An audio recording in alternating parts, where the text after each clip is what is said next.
Today, more of my work focuses on working with our donor-advised fund donors and helping them with their philanthropy, helping new donors establish funds, and overseeing the management and accounting for the foundation. And over the last, I'd say 15 to 20 years, we've seen an explosion of donor-advised funds where people didn't have the resources to start their own private foundation, or it was very expensive if they were going to do that.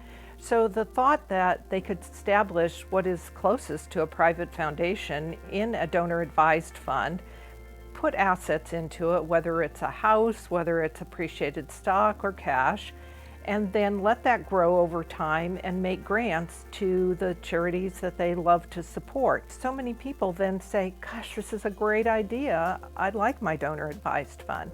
And especially because people can leave an anonymous grant. When you write a check to a charity, you're sending that, and the next thing you know, you have all of these solicitations coming your way. And some of our donors like the fact that they can be anonymous through their grant. They can support that organization, but the foundation then gets all the solicitations and they don't get bombarded personally. And that's really attractive to them as well. So in 2020, as I mentioned, we had over $1 million that we put back into the community through grants. Actually, over 80% of that stayed here in San Diego County. We have some of our donor advisors who are involving their grandkids now.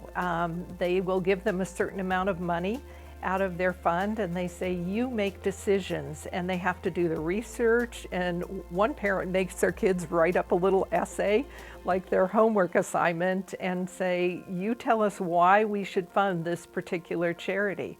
And so it's really rewarding to see how people are teaching philanthropy, because I do think it's something we learn from people around us. It's not just something that everyone has as an instinct. One of the things that, and I think it's a conversation we have with all of our new donors, is what do you see this fund doing over time?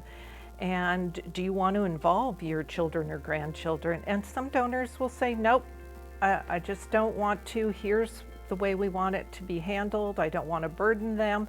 And others, like Betty, wanted to involve their granddaughters because she had such a warm and special relationship with them.